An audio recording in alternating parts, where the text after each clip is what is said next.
Me indican, por favor, si se ve el archivo PDF.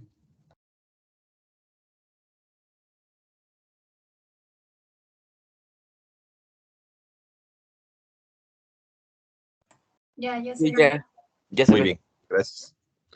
Ok, vamos a comenzar nuestro análisis de los circuitos en corriente alterna, donde vamos a aplicar nuevamente lo que son los métodos analíticos de la ley de Ohm, las leyes de Kirchhoff, ya sea por agrupación tipo serie, por agrupación tipo paralelo, el método de mallas y el método general de nodos. Sin embargo, para que yo pueda ocupar estos métodos analíticos, vamos a comprender el por qué es necesario trabajarlo en su forma compleja. En este caso se le conoce como dominio de la frecuencia. La mayoría de los circuitos se pueden analizar también en el dominio del tiempo. Sin embargo, el poder realizarlo de forma matemática se hace un poco más complejo y más laborioso. No significa que no lo pueda resolver, lo único que implica es que es más tardado llegar al resultado esperado, porque tenemos que hacer mucho de identidades trigonométricas para poder llegar al mismo. Y en el caso de trabajarlo en este que se va a llamar dominio de la frecuencia, va a ser nuevamente que mi circuito quede de forma lineal y por lo tanto la aplicación que hemos visto de las leyes de Ohm, la ley de Ohm, las leyes de Kirchhoff, el método de mallas y el método de nodos, sea mucho más fácil a través de esto que se llama utilizando los números complejos. Vamos a ver precisamente el por qué esa relevancia de trabajarlo en este dominio de la frecuencia. Bien, dice lo siguiente. Redes excitadas con fuentes de corriente alterna. La forma de onda sinusoidal o onda seno es el tipo fundamental que caracteriza el comportamiento de la corriente alterna y o el voltaje alterno. Dos tipos de fuentes producen voltajes sinusoidales, las máquinas eléctricas rotatorias, llamadas generadores de corriente alterna, y los osciladores electrónicos, los cuales utilizan en instrumentos comúnmente conocidos como generadores de señales electrónicas. Y en este caso nosotros en laboratorio tenemos algo que se llama generador de funciones, que es precisamente donde vamos a obtener nuestra onda senoidal. Analizar algunos circuitos simples de corriente alterna en el dominio del tiempo, usando tensiones y corrientes como funciones en el tiempo, se describen matemáticamente para determinar su comportamiento de los elementos pasivos, en este caso, el resistor, el capacitor y el inductor. Y para representar ese comportamiento de las tensiones y corrientes, entonces tenemos la siguiente tabla. En el caso del elemento del resistor, para determinar la tensión eléctrica en este elemento, aplicamos la ley de Ohm, pero ahora es el voltaje en función del tiempo, el cual se va a connotar con letras minúsculas, puesto que es una variable, es un elemento variable en el tiempo. Cuando son valores constantes, la representación es con la letra mayúscula, indicando que es un valor que no cambia en ningún momento. Y esto por lo regular lo hacíamos en corriente directa.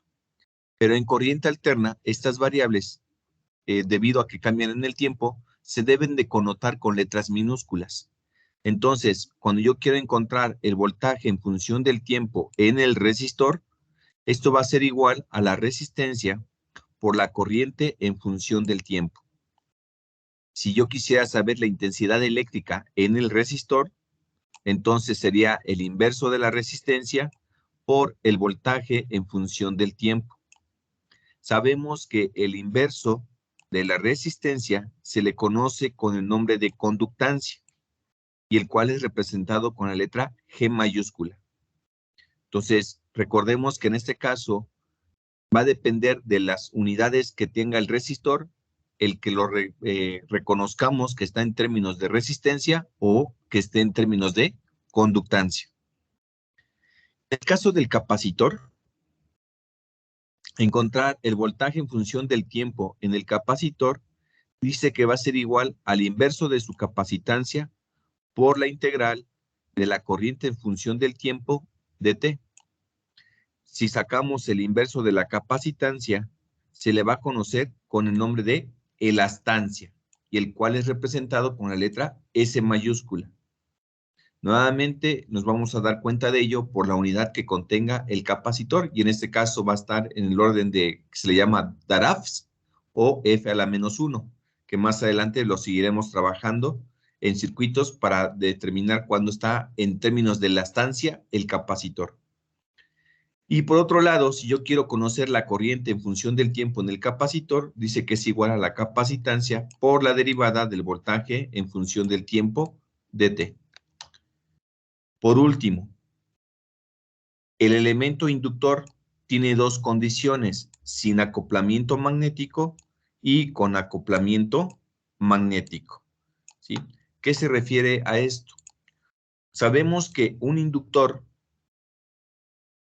a la cual le hacemos pasar a través de él una corriente eléctrica en función del tiempo, este va a generar un campo electromagnético, ¿sí? Sin embargo, cuando existe acoplamiento magnético, se dice que es porque un inductor K, por así decirlo, se genera un campo magnético al hacerle inducir una corriente y se encuentra muy cerca de otro inductor donde también genera un campo electromagnético, de tal forma que interactúan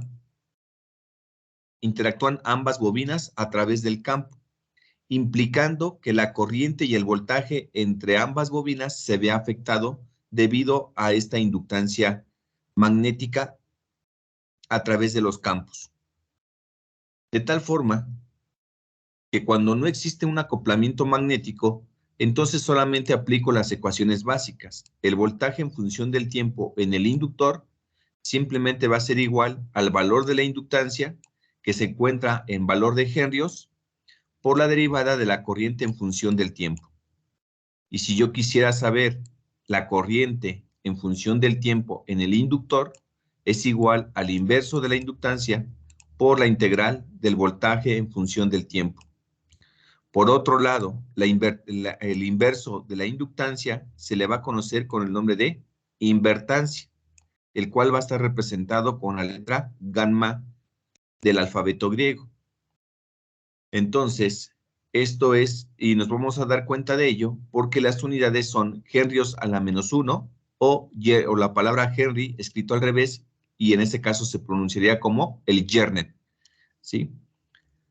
En el caso del acoplamiento magnético, considerando el voltaje, y ahora el voltaje en función del tiempo de la inductancia que se está analizando dentro de un sistema de bobinas acopladas, dice que es igual a la sumatoria del igual a 1 al número de bobinas por las inductancias propias y mutuas por la diferencial de la corriente T dt. Es decir, cuando yo quiero saber el voltaje de este primer inductor, tengo que considerar la corriente que circula por él, por el valor de la inductancia, y también tendría que considerar el acoplamiento que existe entre el inductor K con el inductor L, y de tal forma con la corriente que también tiene este inductor. De esa manera podré determinar correctamente el voltaje o la caída de tensión en ese inductor.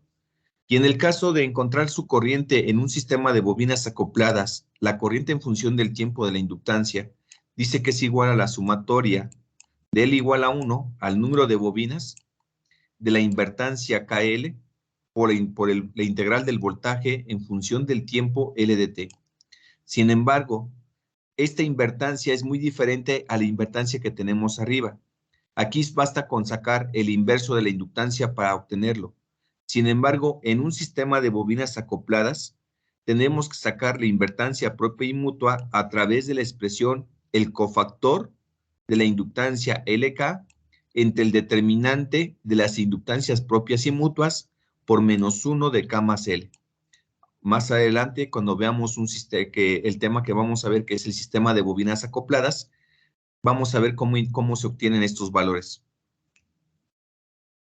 Entonces, en base a ello, yo puedo encontrar las características que afectan al circuito dependiendo de lo que nosotros tenemos. Dice lo siguiente.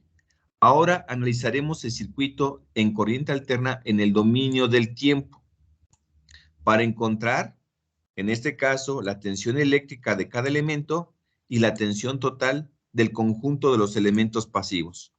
Entonces, lo que voy a hacer es buscar el voltaje en este resistor, el voltaje en el inductor y por último, la suma de ambos, lo que sería el voltaje total. ¿Sí? Y en este caso, observamos que está conectado a una fuente de corriente cuya expresión matemática le da que la corriente en función del tiempo de la fuente de corriente es igual a 7.0710 seno de 120 pi de t miliamperes. Este es el modelo matemático, pero no olvidemos que su representación gráfica lo que está dando es una función de tipo senoidal que va con valores de 0 hasta un valor máximo y nuevamente cruza por 0, va hacia un valor negativo, llega a su valor máximo negativo y nuevamente vuelve a comenzar el ciclo para pasar del valor positivo hacia valor negativo. Recordemos que la alternancia pasa por valor positivo y por valor negativo. Y entonces, esta alternancia, por un lado tenemos lo que es el tiempo y en este caso la corriente que está en función de ese ¿qué? Tiempo, que representa la forma sinusoidal. Y precisamente lo que me interesa es saber cuál es el voltaje de este valor en el resistor de 100 y el voltaje en el inductor de 300 milihenrios. Nuevamente el conjunto de estos dos elementos vemos que está conectado a una fuente de corriente. Por lo tanto, ¿qué tipo de conexión estaríamos hablando? ¿De una conexión serie o de una conexión paralela?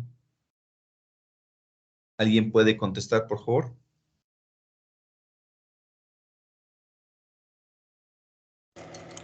Serie. Serie. Sabemos que todo elemento que al final esté conectado a una fuente de corriente está en conexión serie. Es decir, que tenemos casi el mismo, ¿cómo se llama? Fenómeno eléctrico que hemos observado con el análisis en corriente directa. Dice lo siguiente. Es importante mencionar que las características eléctricas de los circuitos serie y paralelo que se observaron en los circuitos de corriente directa son exactamente iguales.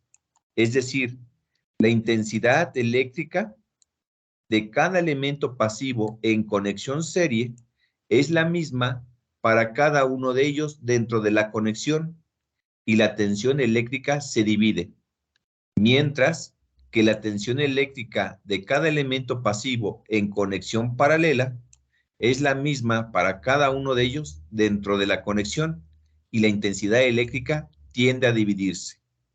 Esas características eléctricas que nosotros estuvimos trabajando en corriente directa son las mismas características que vamos a observar en corriente alterna. ¿Qué significa esto?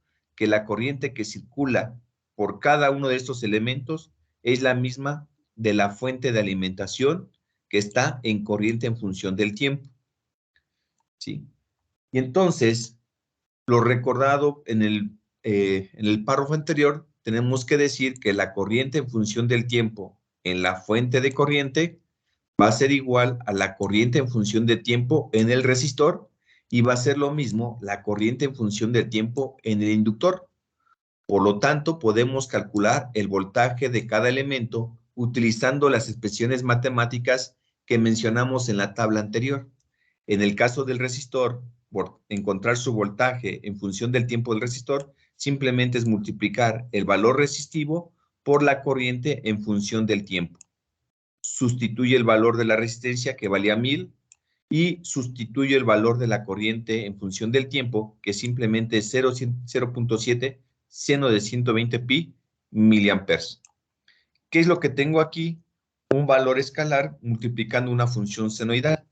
Lo único que tengo que hacer es multiplicar este valor escalar por la amplitud de la función senoidal.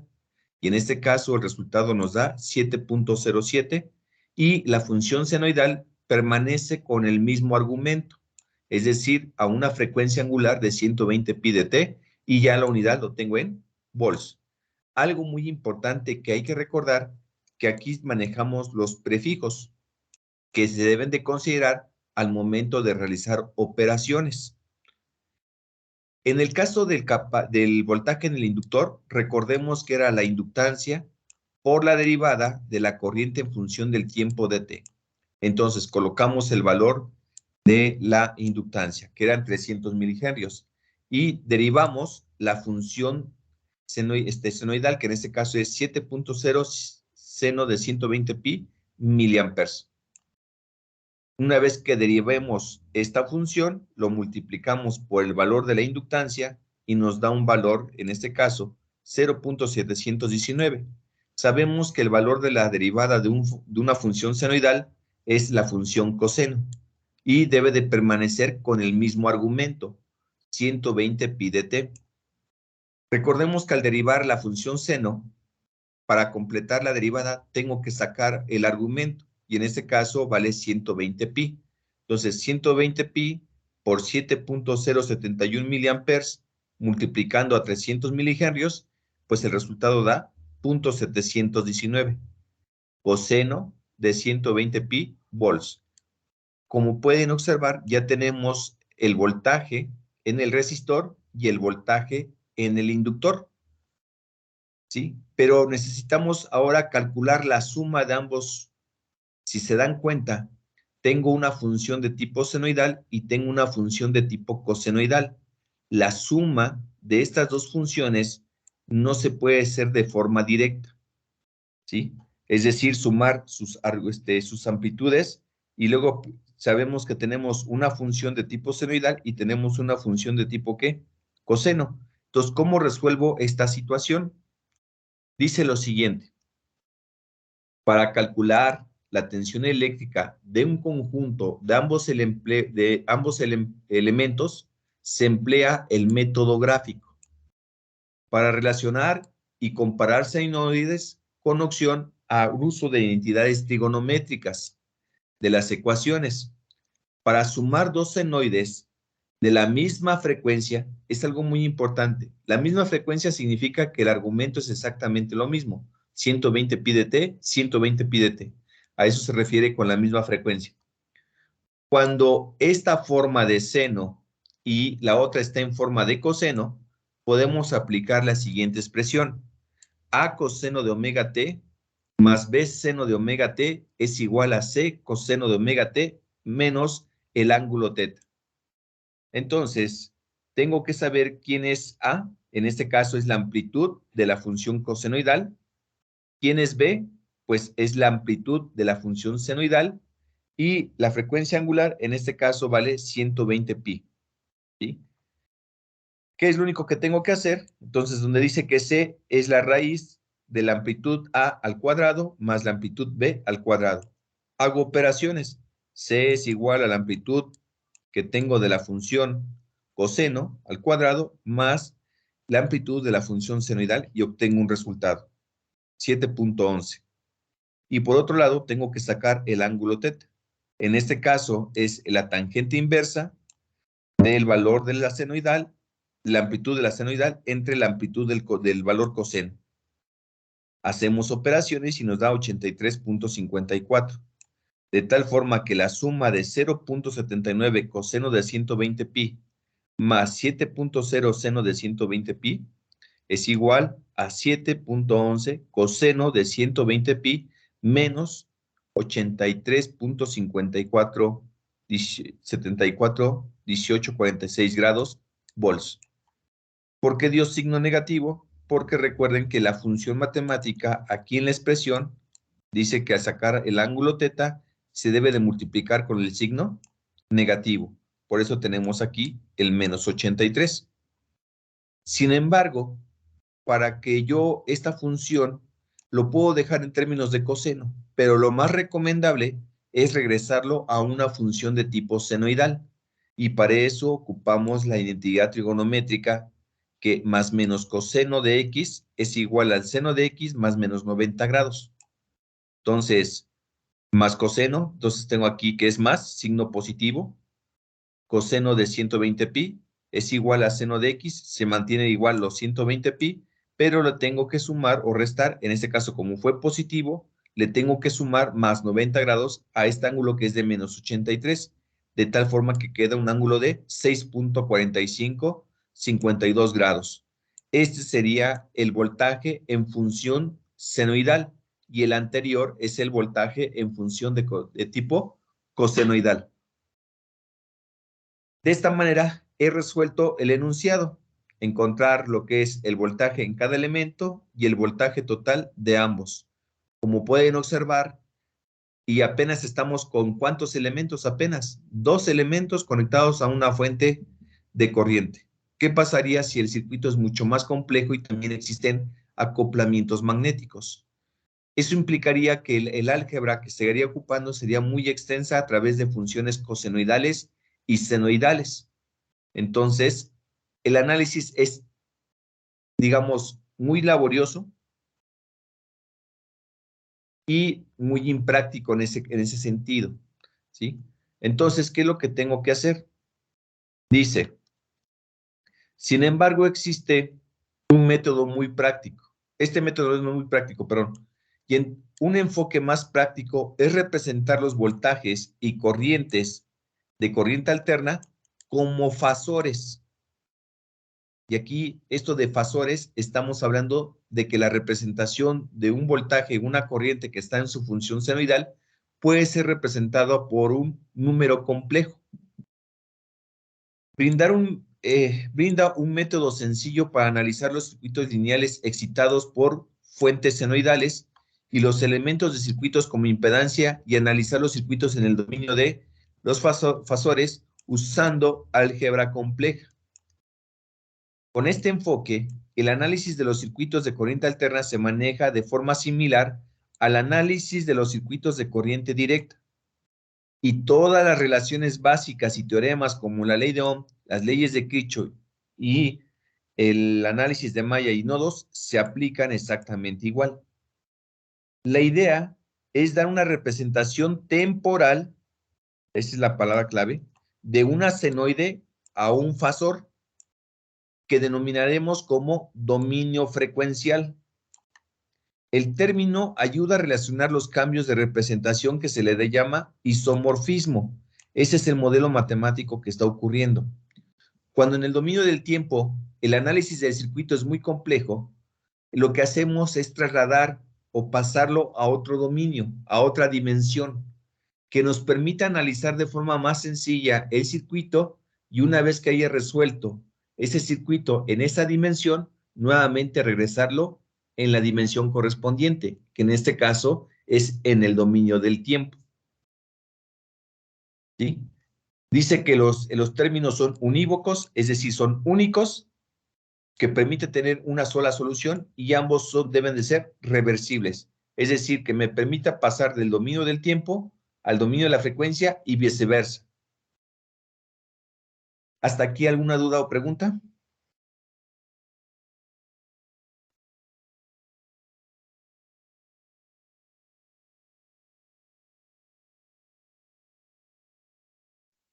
No, profesor. ¿No? No, profesor.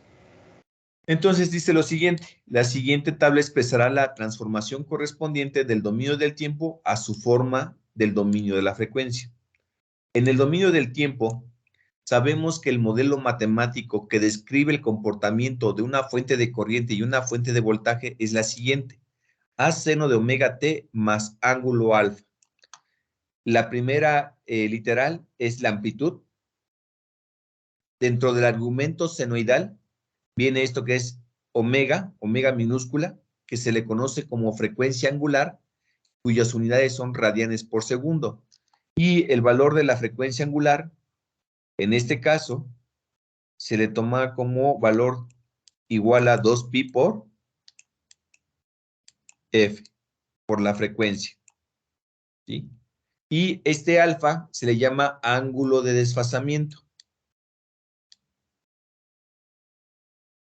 Ángulo de Desfasamiento.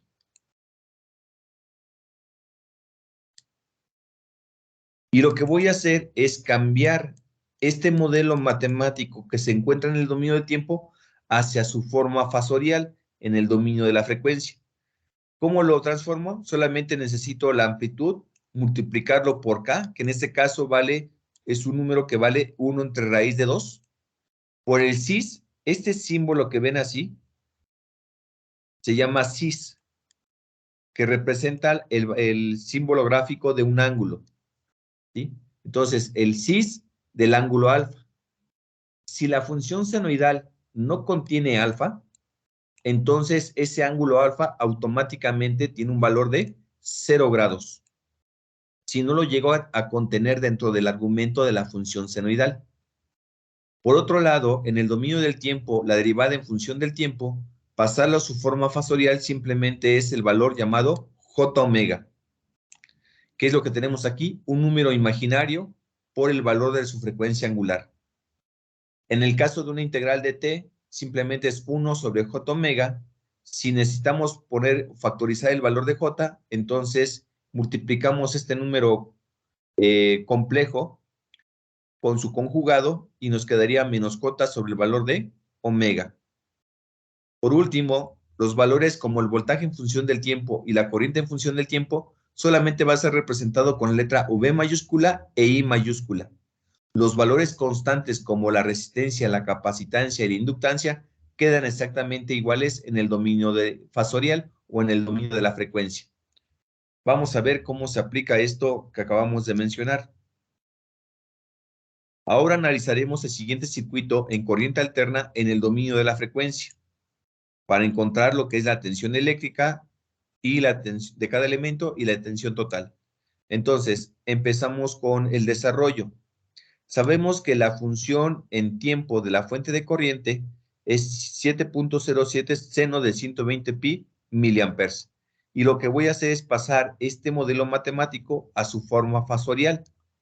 Entonces, recordemos que la estructura de, en este caso, amplitud, la amplitud para mí es 7.071 miliamperes por el seno de omega t más alfa. Cuando lo quiero transformar, la I de t, en este caso, I de t simplemente es I, ¿sí? Su índice, fuente de corriente. Luego necesitamos la amplitud.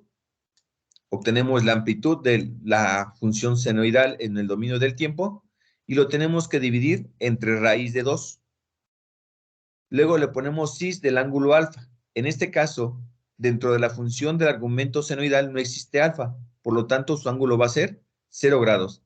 Aplico la operación, la corriente de la fuente de corriente es igual a 7.0 miliamperes entre raíz de 2 por el cis del ángulo alfa.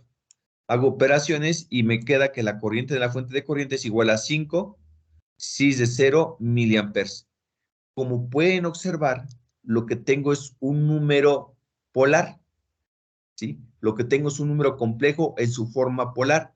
Recuerden que los números complejos pueden ser representados de 3 formas: en su forma polar, en su forma rectangular o en su forma exponencial.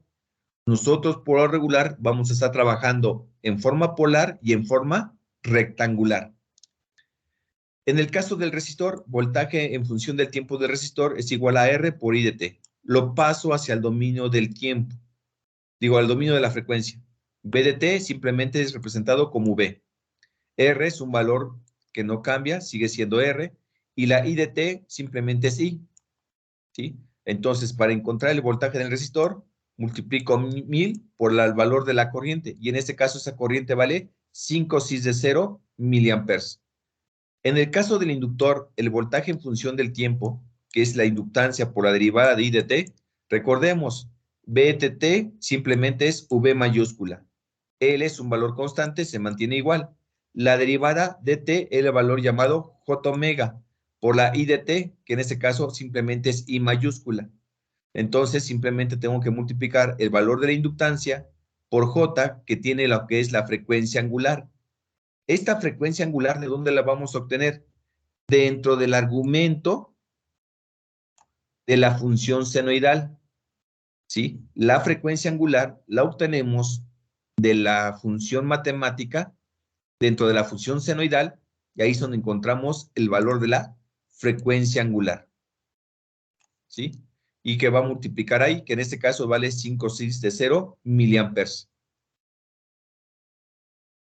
Entonces, lo que hacemos, una vez ya transformado, ahora tengo una fuente que vale 5,6 de 0 miliamperes, un resistor que vale 1000 y una inductancia que vale 300 milihenrios por J omega, ¿sí? Y lo único que tengo que hacer es multiplicarlo por el valor de la corriente. Entonces, en el primero serían 1000 por I, que en ese caso sería 1000 por 5,6 de 0 miliamperes, y lo que obtengo son 5,6 de 0 grados en volts, ¿sí? Una vez que ya tenga ese valor, nuevamente lo puedo regresar hacia el dominio de ¿quién? Del tiempo. Y en este regreso del dominio del tiempo, el voltaje en función del tiempo del resistor es igual a 5, este valor que es la magnitud del ángulo, perdón, la magnitud de la forma polar, se debe de multiplicar por raíz de 2. 5 por raíz de 2 me va a dar 7.0769, perdón, 67, seno de 120 pi de t volts, que es lo que encontramos en el dominio del tiempo. En el caso del inductor, hacemos operaciones y nos va a dar 0.56 y nos va a dar un número en su forma rectangular. Para que yo pueda hacer la transformación del dominio de la frecuencia hacia el dominio del tiempo, esta representación en rectangular lo tengo que pasar a su forma polar. Una vez que ya lo pase a su forma polar, entonces ya lo puedo hacer la transformación hacia el dominio del tiempo. Y quiero que observen que ahí ya quedó 0.799 seno de 120 pi más 90 grados volts. ¿Qué significa para mí esto? Cuando nosotros analizamos un circuito, tenemos, por un lado, estoy sometiendo una corriente, que es una función de tipo senoidal, ¿sí? En el caso del resistor, aquí tenemos tiempo. Este representa lo que es el comportamiento de la corriente, que está en función del tiempo. Y su voltaje, que describiría matemáticamente este elemento, sería simplemente una misma función de tipo senoidal, lógicamente con una escala donde representa que es un voltaje en función de ¿quién? Del tiempo. En este caso, ahí vamos a encontrar luego un tema que se llama que van en fase. Tanto la corriente como el voltaje van exactamente en sincronía y solamente lo único que está cambiando es el contexto del parámetro de medición que estamos analizando. Pero no ocurre lo mismo con el inductor. En el inductor, cuando nosotros queremos hacer su curva, o en este caso su gráfica de comportamiento, tenemos lo que es el tiempo, tenemos lo que es la corriente o el voltaje, según sea el caso, y empiezo a graficar. Entonces, tengo por aquí la corriente I de t, pero la función del voltaje se ha desfasado 90 grados. Eso significa que está comenzando por aquí, pasa, sube, pasa y sube. El ángulo de desfasamiento que estamos marcando aquí, al cual se le va a llamar alfa, es aproximadamente en este caso de 90 grados. Lo que significa que la corriente y el voltaje se encuentran en desfasamiento, ¿sí? Que es algo que vamos a ir trabajando con los simuladores para que se comprenda mejor este tema. ¿Qué es lo único que tengo que hacer al final para encontrar lo que es el voltaje total del circuito? Pues sumo el voltaje en el inductor más el voltaje en el resistor. En este caso, sumo dos números complejos en su forma polar. El resultado que probablemente me mande la calculadora estará en su forma rectangular. Y nuevamente tendría que hacer la transformación a su forma polar para posteriormente, una vez que tenga esta forma polar, pasarlo nuevamente hacia el dominio del tiempo. Y como pueden observar, este resultado es exactamente el mismo que obtuvimos aplicando el método gráfico en el dominio del tiempo. ¿Sí? ¿Alguno de ustedes sabe manejar perfectamente con su calculadora los números complejos?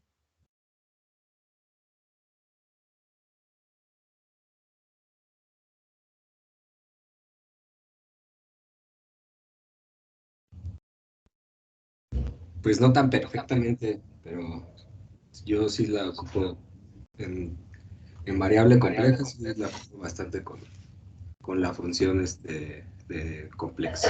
Ok. ¿Los demás?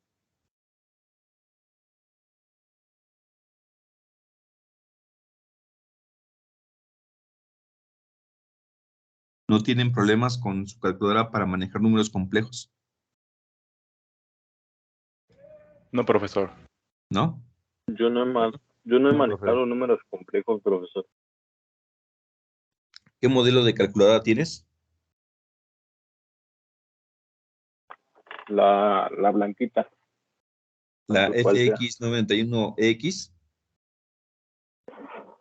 Sí, creo que sí. Ok. Vamos a hacer esas operaciones básicas rápidamente con esa calculadora. Ok. La de abajo, donde sumamos el voltaje de total. Vamos a empezar con 5, 6 de 0. ¿Cómo lo hago? En este caso, en la calculadora FX pongo la opción modo o mode, ¿sí? Y luego y es la opción número 2, donde aparece el símbolo R6 de teta. ¿Hasta ahí vamos bien? Sí, ya lo. Muy bien. Ahí ya está en función de números complejos la calculadora. Muy bien. Ahora vamos a agregar estos datos. Ponemos 5. ¿Sí? Ahora, el CIS que está representado está vamos a poner la palabra, vamos a seleccionar Shift, y me parece que está en la tecla que se llama ENG para ese modelo. ¿Sí? De hecho, me voy a dar cuenta porque en la parte superior aparece el símbolo CIS.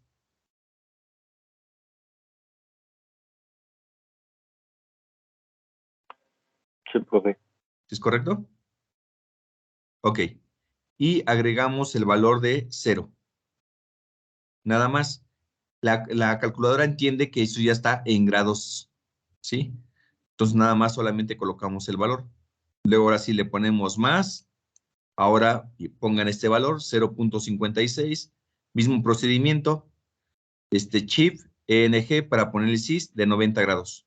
Me indican cuando, una vez que haya terminado esta suma, entonces le dan igual y tiene que arrojar este resultado.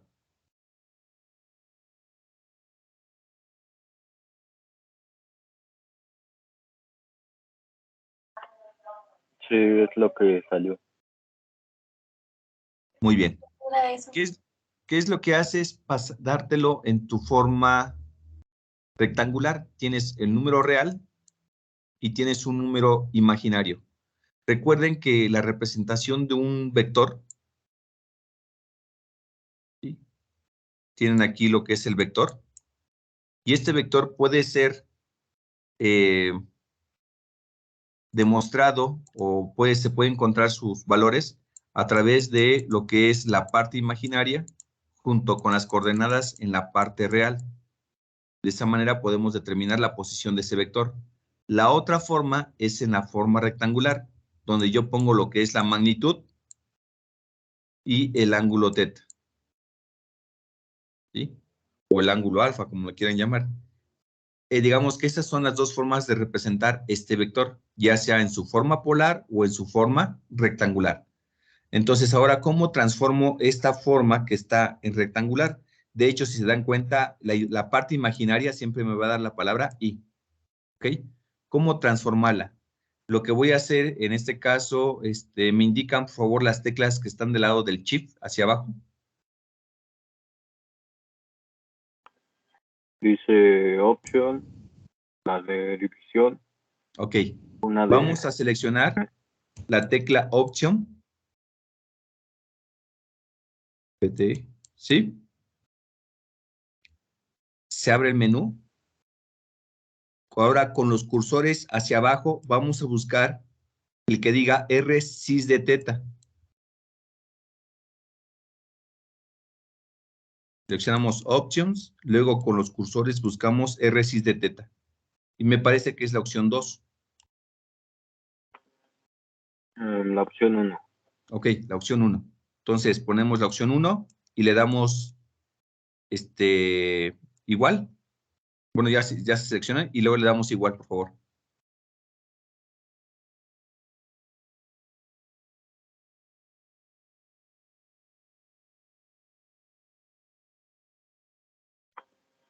Sí, ya me dio ese valor que está ahí. 0.031 cis de 645. ¿Sí? Compañera, Sí. ¿también? Sí, también. Muy bien. De esa forma es como vamos a ir trabajando con la calculadora en números complejos. También en dado momento lo vamos a hacer uso con la aplicación. ¿De acuerdo?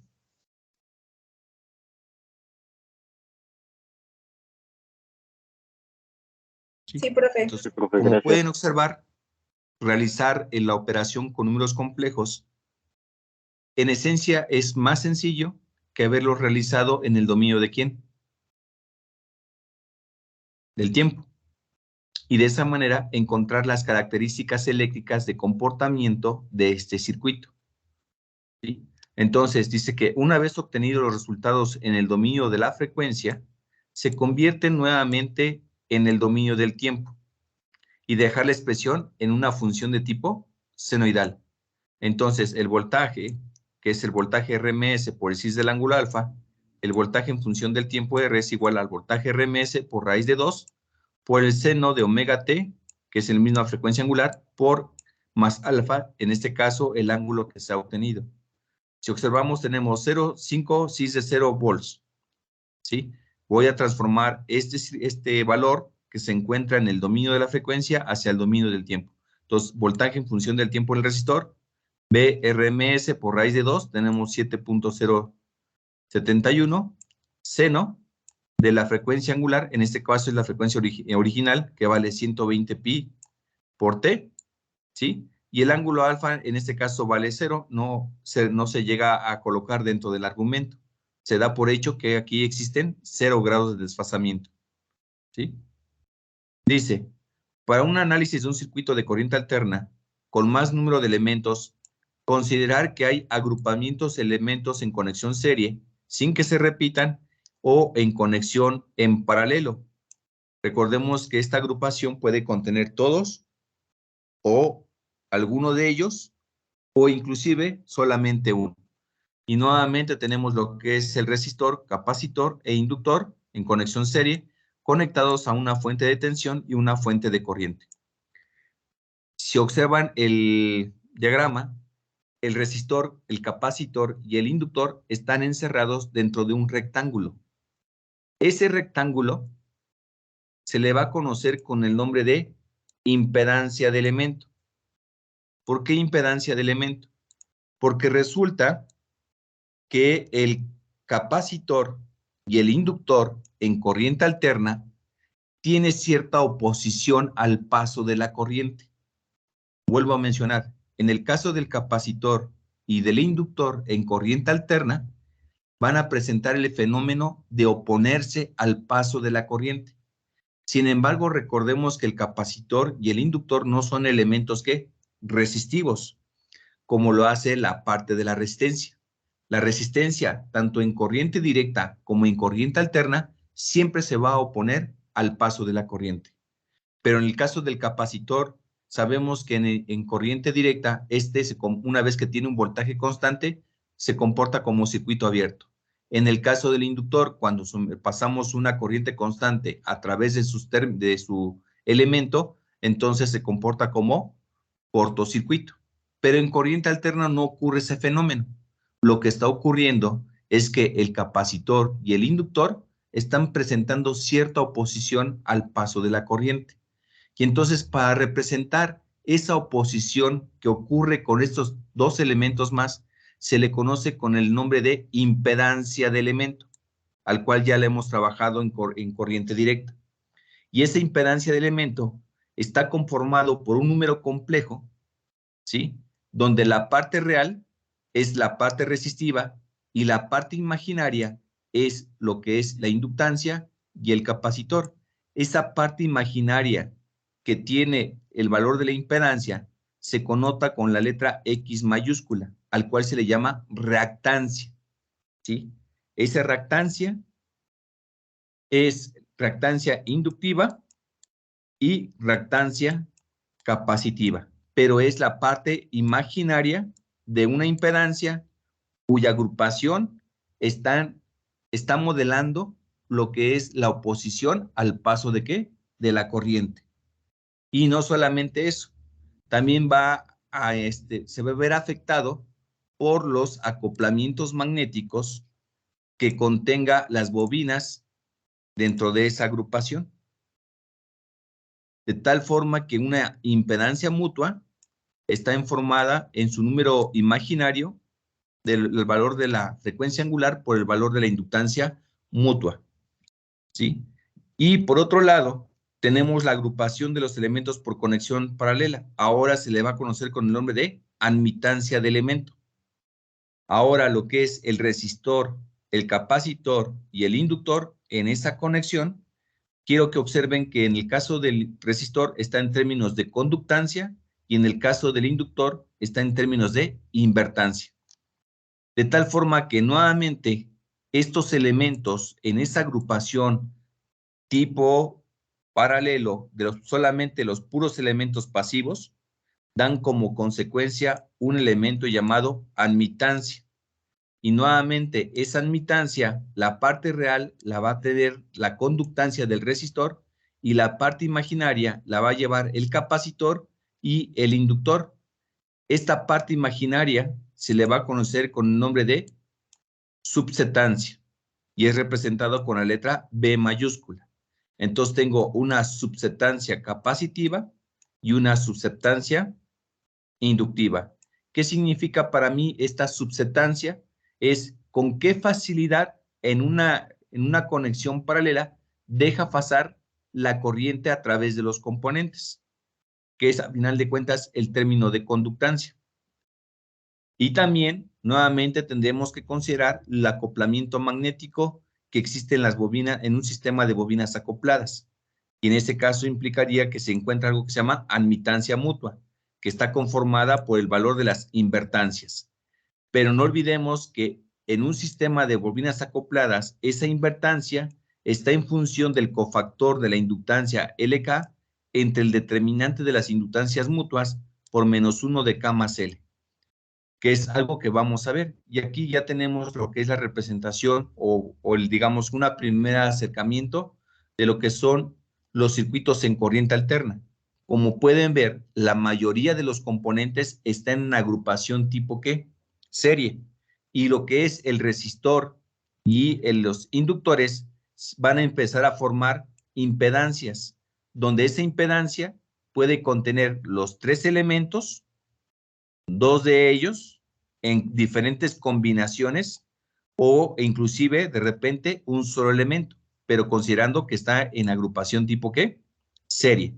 Y a partir de esto, también hay algo más nuevo que se le agrega. Se le agrega esto que es el acoplamiento magnético que existe entre los inductores, de tal forma que el comportamiento del circuito tengo que analizarlo también considerando esos acoplamientos dentro del mismo. Y de esta manera encontrar las características que definen su comportamiento en corriente alterna. Y lo mismo va a ocurrir cuando yo tenga un circuito de tipo paralelo.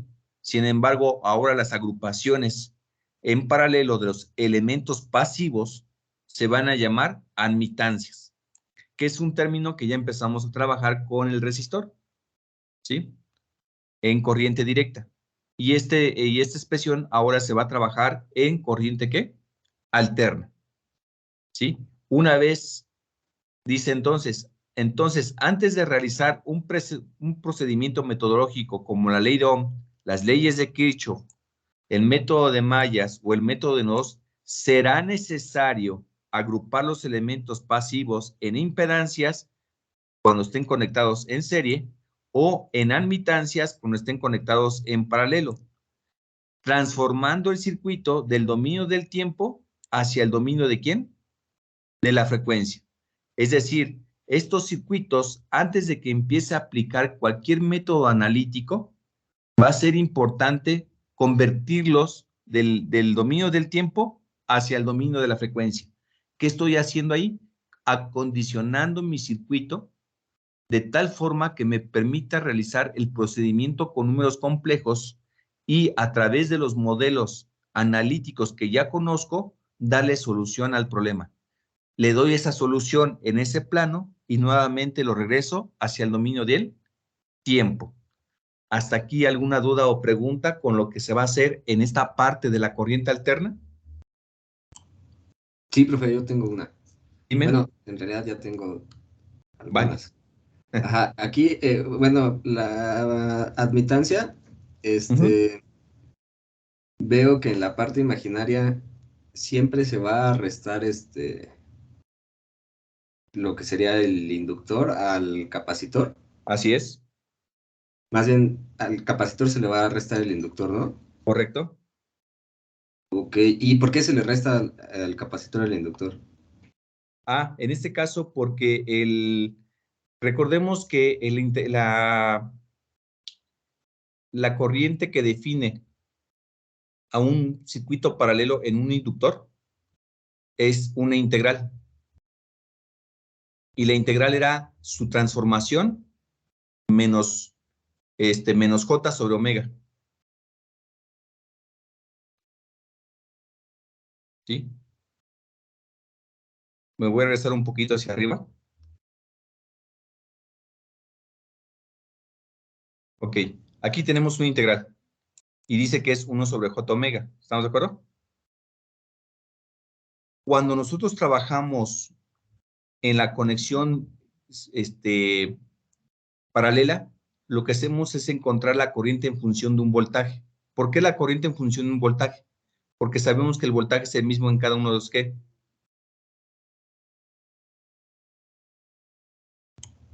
¿De los elementos? De los elementos. Entonces, esta corriente en índice inductor se trata de una integral.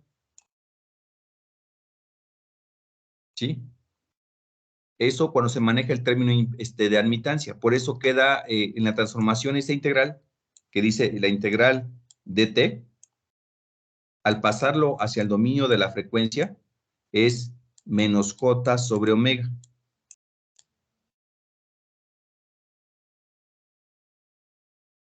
¿Sí? Que es cuando se trata de una conexión tipo paralelo.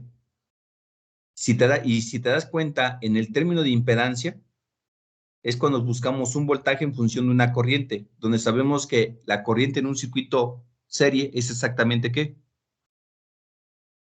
La misma de sus elementos. La misma. Y resulta que en esa parte, la integral, ¿quién la contiene?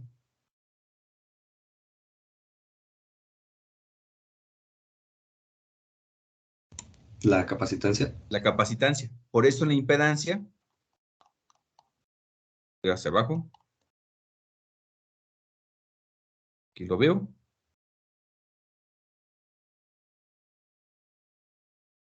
¿Sí? ¿Quién tiene la parte imaginaria negativa? La capacitancia. La capacitancia. Eso en términos de impedancia por ser conexión serie, porque es el que contiene la integral. ¿Quién contiene la parte imaginaria integral en paralelo? La inductancia. La inductancia. Por eso queda en términos imaginarios. De hecho, nosotros primero vamos a analizar todos estos circuitos en algo que conocemos como un tema llamado ecuaciones integrodiferenciales. Vamos a ver que las ecuaciones son muy largas y muy extensas. Y entonces mejor me conviene pasar ese circuito que se encuentra con ecuaciones integrodiferenciales al dominio de la frecuencia y de esa manera poder resolverlo de forma mucho más sencilla. ¿Sí? Por eso el signo negativo y por eso la posición que tiene. El capacitor le va a restar el inductor en términos de admitancia. Y en términos de impedancia, el inductor le resta el capacitor en la parte imaginaria. Ah, ok, profe, ya entendí. Y bueno, y la otra duda es si es constante que para pasar del dominio de la frecuencia al dominio del tiempo siempre se multiplica por raíz de 2, ¿verdad? En el caso de lo que es las fuentes de alimentación, sí. Ok.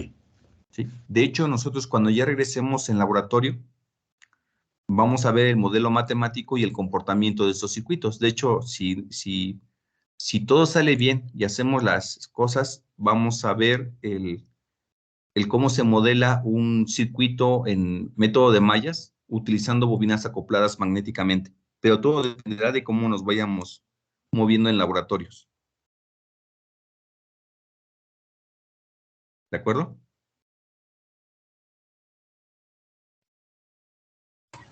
De acuerdo. Muy bien. ¿Hasta aquí alguna pregunta? ¿El motivo del por qué vamos a hacer esta transformación del dominio del tiempo al dominio de la frecuencia?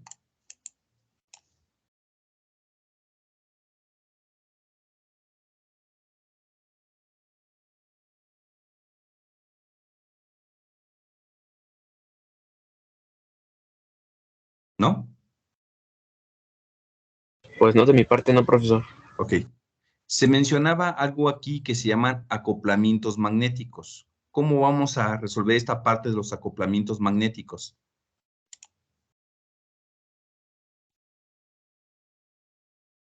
¿Me indican si se ve la presentación, por favor? Sí, sí se ve. Sí, sí Muy se bien. ve. Dice aquí sistemas de bobinas acopladas magnéticamente. Dice que una bobina o un inductor aislado magnéticamente, una bobina es un elemento pasivo de dos terminales. Su símbolo eléctrico es el siguiente. Simplemente se trata de una forma ondulada, dependiendo si es sistema americano o sistema europeo, ¿sí?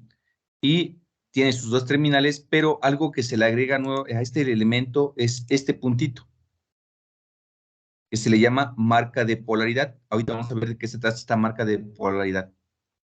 Por otro lado, la asignación que se le da a cada inductor es a través de la letra L mayúscula, donde le llamamos inductancia, y cuya unidad es el Henry o Henrios, y se expresa con la letra H. Para determinar el comportamiento de la tensión e intensidad eléctrica, recordemos los modelos matemáticos que acabamos de ver en el dominio del tiempo. Si yo quiero la tensión eléctrica en este inductor, entonces el voltaje en función del tiempo de inductor era igual a la inductancia por la derivada de la corriente en función del tiempo dt. De esta manera determino el comportamiento del voltaje. Si yo quisiera saber el valor de la corriente, dice que es el inverso de la inductancia por la integral del voltaje en función del tiempo dt. Sabemos que el inverso de la inductancia se le conoce con el nombre de invertancia, el cual es representado con la letra griega gamma, ¿sí? Que es esta que tenemos aquí, que parece como una R mayúscula, pero en realidad se llama gamma en el alfabeto griego. La unidad para saber que está en términos de este valor de invertancia se le va a llamar Henrios a la -1 o Yerner. Este -1 es a la potencia, ¿eh? Nada más que aquí no lo pude elevar y ahí se quedó así. Pero es Henrios elevado a la -1 o la palabra Henry, pero escrito al revés. Por eso le pronunciamos como Yernet. ¿Estamos? Ahora, eso es sin el acoplamiento magnético. Sin embargo, tenemos lo siguiente. En un sistema de bobinas acopladas magnéticamente, la relación de tensión e intensidad eléctrica está dado por ecuaciones íntegro-diferenciales. ¿Por qué íntegro-diferenciales? Porque ya vimos que en el caso del voltaje es una derivada y en el caso de una corriente es una ¿qué? Integral. A eso se refiere a las ecuaciones íntegro-diferenciales. Donde además es importante considerar las marcas de polaridad y las orientaciones del segmento propuestos en que circula la corriente alterna. Recuerden ustedes que la representación de una agrupación, ya sea conexión tipo serie o conexión tipo paralelo, siempre le vamos a colocar un segmento con una orientación, que esa es la propuesta que ustedes van a dar dentro del análisis de los circuitos eléctricos. Y por otro lado, estos dos, y lo que viene siendo, estos dos aspectos es la marca en la cual se representa un punto o un asterisco. Tenemos aquí, por favor, observando el diagrama del lado, el símbolo gráfico del lado izquierdo, en la parte inferior, tenemos el inductor con sus dos terminales y la marca de polaridad. Y por otro lado tenemos esto que se llama el sentido propuesto para determinar el comportamiento de este elemento. Entonces, para que yo pueda mencionar lo siguiente, dice, se determina el signo de positivo o negativo en el valor de la inductancia mutua, que es representado por un semiarco. Es decir, si yo tengo dos bobinas que están una muy cerca de otra, la representación de la interacción que existe del campo magnético se trata de un pequeño semiarco, ¿sí? Y este valor también está en términos de inductancia, al cual voy a llamar KL, ¿sí? Esta inductancia pertenece a la bobina K con respecto a la bobina L. Y lo que está pasando es que al hacerles inducir una corriente eléctrica a través de cada uno de estos elementos o cada una de estas bobinas, se generan la interacción a través de sus campos magnéticos. Y esta interacción nosotros lo vamos a dar en términos de inductancia. Y a este valor, a través de la representación de este pequeño semiarco, se le va a llamar inductancia mutua. ¿Ok? Y entonces, para que yo pueda determinar el signo, ya sea positivo o negativo, que determina esta inductancia mutua, tiene que ver precisamente la orientación del elemento junto con la marca de polaridad. Para que todos hablemos el mismo contexto, vamos a decir la siguiente frase. Para determinar el signo, primero hablaremos cuando la orientación entra por marca de polaridad. Estoy mencionando que la orientación que yo propuse primero está tocando la marca ¿de qué? De polaridad. Y por otro lado, cuando la orientación, en este caso voy a decir que entra por bobina, es decir, que está entrando antes de llegar a la marca de polaridad. Entonces, el lenguaje es, la orientación entra por marca o la orientación entra por bobina. Para que yo pueda determinar el signo positivo o su signo ¿qué? Negativo, el del valor de la inductancia mutua. ¿Cómo lo hago? Se llama, en este caso, a través de las reglas de polaridad. Y existen 4 casos. El primer caso, tenemos la inductancia K y tenemos la inductancia L. Tenemos este pequeño semiarco que está representando que existe una interacción entre los campos magnéticos de ambas bobinas, al cual voy a llamar esa interacción inductancia mutua, la inductancia que hay entre la bobina K hacia la bobina L. Y a cada elemento le estoy poniendo una orientación. La inductancia de la orientación de la bobina K está entrando por marca de polaridad y la orientación de la bobina L también está entrando por marca de polaridad. Entonces, lo que representa que está en, decimos que que la inductancia mutua, perdón, es positiva. Y la vamos a connotar como LKL mayor a 0. Y entonces decimos que es de signo positivo, la inductancia mutua. El otro caso, ahora la bobina K, la orientación entra por bobina. Y aquí la orientación entra por marca de polaridad. De tal forma que la inductancia mutua, en este caso, es negativa. Y la vamos a connotar como LKL menor a 0. Y escribimos que es de signo negativo. El siguiente caso, ahora la orientación de la bobina K está entrando por marca de polaridad, mientras que la orientación de la bobina L está entrando por bobina. Y nuevamente diremos que la inductancia mutua va a ser de signo negativo. Y el último caso,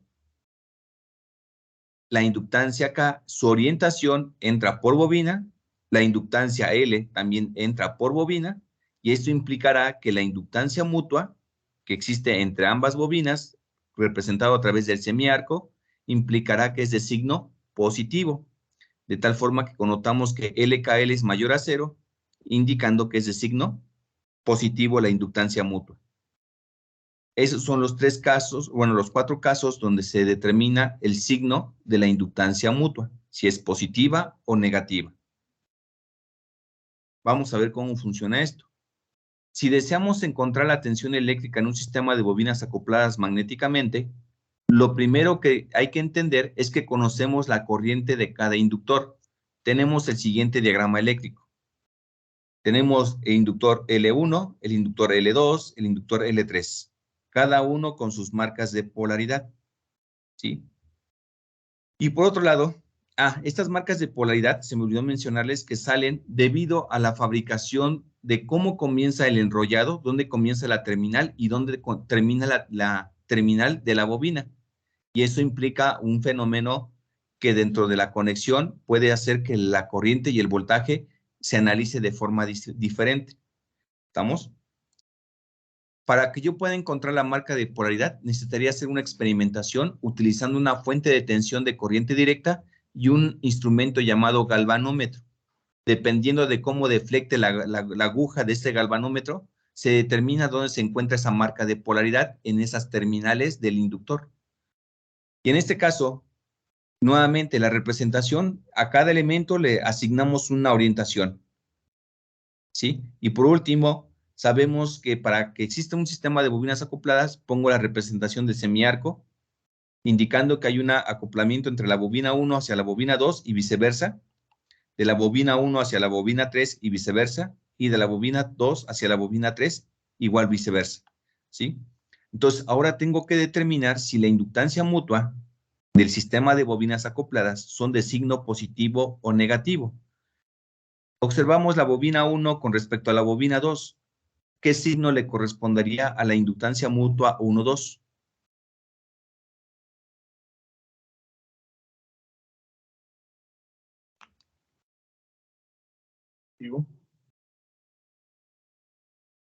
¿Alguien puede contestar, por favor? Positiva. Positiva. ¿Por qué? Porque entra en ambos por marca. Exacto. Ambas orientaciones entran por marca de polaridad. La inductancia mutua 1-3. Negativa. Negativa. Porque en el caso de la inductancia 1 entra por marca, pero en el caso de la inductancia 3 entra por bobina. Lo que implicaría que este es de signo negativo. Y por último, la inductancia mutua de 2-3 o de 3-2. Negativa. Nuevamente, en el caso del inductor 2, entra por marca, y en el caso de la inductancia 3, entra por bobina. O sea, en ambos, ¿no? En ambos, ¿estamos de acuerdo? Entonces, ahí serían signo negativo. ¿Vamos bien hasta ahí? Sí. ¿Sí? Entonces, si yo quiero determinar el voltaje en cada inductor, tenemos la siguiente expresión. El voltaje en función del tiempo de la inductancia que analizo del elemento K es igual a la sumatoria del igual a 1 al número de bobinas. En este caso, el número de bobinas me dará el sistema de ecuación que yo necesito. Si son 3 bobinas, es de 3 por 3. Si son 2, de 2 por 2. Si son 4, pues de 4 por 4. Se va aumentando el número de ecuaciones, que implica el valor de las inductancias propias y mutuas por la derivada de la corriente en función del tiempo de la inductancia que se esté analizando. Entonces, lo primero que hicimos fue aplicar las marcas de polaridad para indicar si eran de signo positivo o de signo negativo.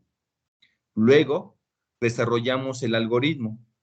En este caso, el voltaje en función del tiempo del inductor 1, el voltaje del inductor 1 dice que es igual a la inductancia 1,1 por la derivada de la corriente I1 de T, más la inductancia que va de 1 a 2 por la derivada de la corriente I de T, 2. Y por último, la inductancia que va de 1 a 3 por la corriente de la derivada I de T, 3. Entonces, de esa manera puedo determinar el voltaje de este elemento considerando la corriente que circula por la bobina 1 y que también considerando los acoplamientos con las corrientes de cada uno de los inductores, para que yo tenga la certeza del voltaje de este inductor. Lo mismo va a pasar cuando yo analice la bobina 2. En este caso, ahora el voltaje en función del tiempo de esta bobina es igual a la inductancia de 2A1 por la derivada de la corriente I1 de T, más la inductancia propia L22 por la derivada de su corriente I de T, 2 de T. Y por último, la corriente, la inductancia que va de 2 a 3 por la derivada de la corriente I de T, 3 de T. De esa manera ya encontré el voltaje en este elemento. Y por último, el voltaje en el inductor 3. Este voltaje en función del tiempo del inductor 3 es igual a la inductancia de 3 a 1 por la derivada de su corriente I de T1 más la inductancia de 3 a 2 por la derivada de su corriente I de T2 y por último la inductancia 3 por su corriente de la diferencial de la I de tiempo 3 de T. De esa manera ya he encontrado el voltaje en cada uno de los elementos.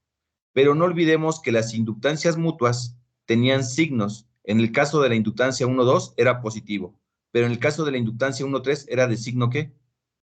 Negativo, que se debe de considerar al momento de aplicar la derivada de las corrientes de cada elemento y multiplicarlo por el signo correspondiente.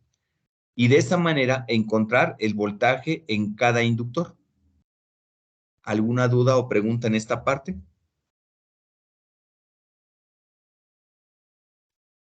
No, profesor. ¿No? ¿Todo bien? Sí. Muy bien. Y por último, si deseamos encontrar la intensidad eléctrica en un sistema de bobinas acopladas, nuevamente tenemos nuestro circuito que tenemos del lado izquierdo. La recomendación es primero encontrar si las inductancias mutuas son negativas o positivas en función de la marca de polaridad y la orientación del elemento. Luego, determinamos la ecuación para encontrar la corriente en cada inductor. En este caso, se considera que el voltaje se conoce en cada uno de ellos.